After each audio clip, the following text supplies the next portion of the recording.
से सुनिए। मौलान शास्त्र विदुशूरान लब्ध लक्षान कुलोद्गतान।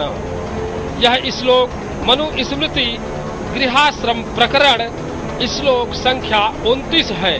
इसका वास्तविक अर्थ है कि किसी क्षेत्र के रीति रिवाज के बारे में जानकारी के लिए वहां के किसी मूल निवासी शास्त्रविद कुलीन और अपना लक्ष्य जानने वाले व्यक्ति से प्रश्न करें, ना कि किसी मौलाना से पूछे। झूठ नंबर 3। जाहिल जाकिर ने वेद के एक मंत्र का उल्लेख किया और उसका अर्थ क्या बताया, जरा आप भी देखिए।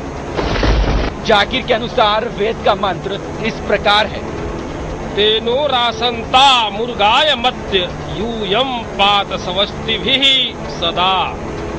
जाकिर ने इसका अर्थ समझाया कि वेद कहता है, हे लोगों, तुम मुर्गा खाओ और शराब पीकर खुशी मनाओ, जबकि सच्चाई यह है। तेनो रासंताम उर्गाय मत्य यूयम पात सवस्तिभिः सदा। यह मंत्र ऋग्वेद मंडल 7 सूक्त 35 मंत्र संख्या 15 है। जाकिर ने यहाँ भी धूर्तता करते हुए मंत्र में काट छाट किया। रासंताम की जगह रासंता तथा उर्गाय मध्य की जगह मुर्गाय मध्य। जाकिर ने कहा, उर्गाय मध्य का संधि विच्छेद करने पर उर्गायम। उर्गायम का अर्थ होता है भगवान विष्णु, अद्य का अर्थ होता है आज। इस संपूर्ण श्लोक का अर्थ यह हुआ, हे ईश्वर, आज आप हमारे लिए कीर्ति प्रदान करने वाली विद्या का उपदेश करें और हमारी रक्षा करें। जाकिर द्वारा उपयोग में लाए जाने वाले ऐसे सारे ही वेदों के मंत्र हम आपको अपने YouTube चैनल पर दिखाएंगे। हम आपको दिखाते हैं कि आतंकवाद इस संवेदनशील मुद्दे पर जाकिर कितनी बड़ी गलत बातें करता है, लेकिन फिर भी खुलेआम घूमता है। देखिए इस एपिसोड में क्या हुआ।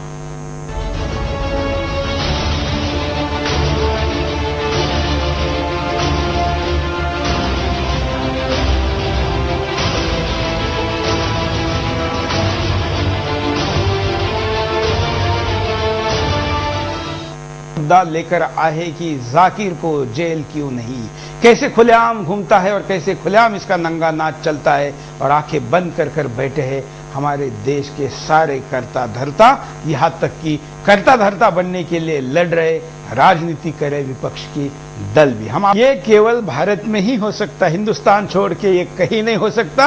और ये टीवी पे देखने के बावजूद भी आंख बंद करने वाले इस देश के गृह मंत्री और इस देश के प्रधानमंत्री, खैर प्रधानमंत्री का तो नाम लेना गलत है, क्योंकि अब उनका नाम लेके क्यों समय बर्बाद करे, वो तो कुछ करने की संभावना नहीं है। लेकिन लादेन का खुलेआम समर्थन है कि अपनी आवाज को इतने नरमियत से बात करिए कि दिलों में बैठ जाए आपकी बातें।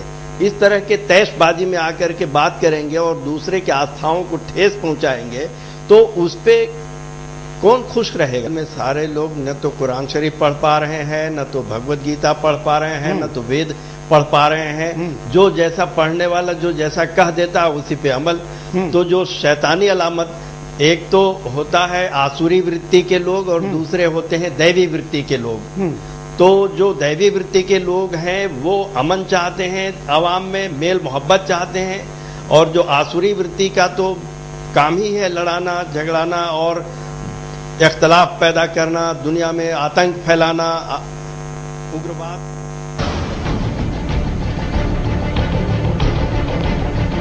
आतंकवाद का ये इस्लामी जिहादी आंदोलन है। भारत इसका शिकार 8वीं शताब्दी से ही होता आ रहा है, जब इस्लाम की अरबी सेनाओं ने भारत पर आक्रमण किया था। यह आक्रमण उस समय और उसके बाद के वर्षों में सैनिक दृष्टि से सफल रहा और भारत पर इस्लामी ताकतों का कब्जा हो गया। 700-800 सालों में उसने भारत के जितने हिस्से का इस्लामीकरण किया, वो 1947 में उतने हिस्सों को भारत से अलग करवा दिया। लेकिन यह आक्रमण रुका नहीं, इसका स्वरूप बदलता गया।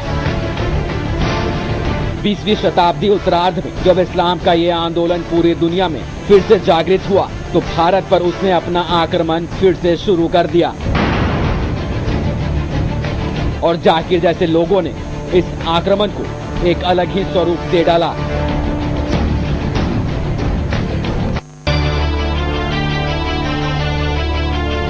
सेक्युलरिज्म, संप्रदायवाद और आतंकवाद, ये सभी शब्दों की विचारधारा और उनके सोचने के ढंग से संबंधित है। अभी तक सेक्युलरिज्म को संप्रदायवाद का विपरीत शब्द माना जाता है, लेकिन समय के साथ साथ सेक्युलरिज्म शब्द आतंकवाद का पर्यायवाची बनता जा रहा है। इस बात को और स्पष्ट करने के लिए हमें शब्दों के अर्थ और अभिप्राय को ठीक से समझना जरूरी है, क्योंकि इनका हमारे अस्तित्व और देश की अखंडता से बड़ा गहरा संबंध है। सेक्युलरिज्म के नाम पर दूसरे धर्म को नीचा दिखाना और लोगों को उसके खिलाफ बहकाकर उसके खिलाफ साजिश करना कहां तक सही है? अपने भड़काऊ भाषणों से लोगों के दिलों में दूसरे धर्म के प्रति जहर घोलना या आतंकवाद को बढ़ावा देना नहीं है तो और क्या है?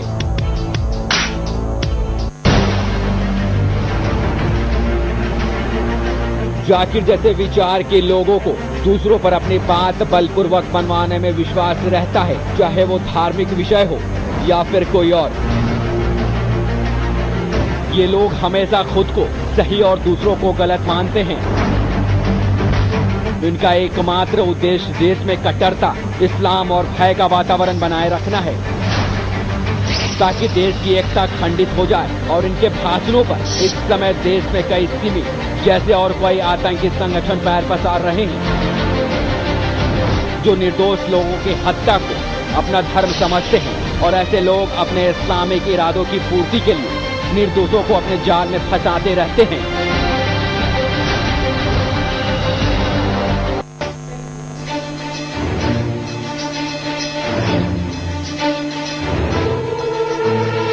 आतंकवादी संगठन अक्सर ही उन आयातों का गलत विश्लेषण करते हैं जिनमें ईश्वर युद्ध के समय ईमान रखने वालों को उनके विरुद्ध युद्ध का ऐलान करने वालों से डरकर भागने की जगह जमकर युद्ध करने का आह्वान करता है।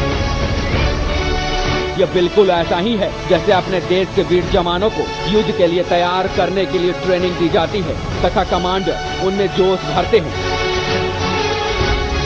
अक्सर इस्लाम विरोधी भी आतंकियों की ही तरह इन आयातों को सही संदर्भ में समझने की कोशिश नहीं करते और इस्लाम के विरोध में उतर आते हैं। अगर ध्यान से देखा जाए तो इस सतह पर दोनों एक ही तरह का कार्य कर रहे हैं। जाकिर उन लोगों का उदाहरण देता है और उनका वीडियो सार्वजनिक रूप से दिखाता है, तो हम आपको दिखाते हैं उस आतंकवादी का वो वीडियो जिसमें वो कबूल करता है कि उसने जो भी कत्ल किए हैं वो अल्लाह की मर्जी थी और उसको कोई पछतावा नहीं है। कोई शर्मिंदगी या निदामत नहीं है, बल्कि इनके दुश्मन ने इस्लाम समझ के, सहाबा किराम का दुश्मन समझ के इनको कत्ल किया और इसमें हिस्सा लिया।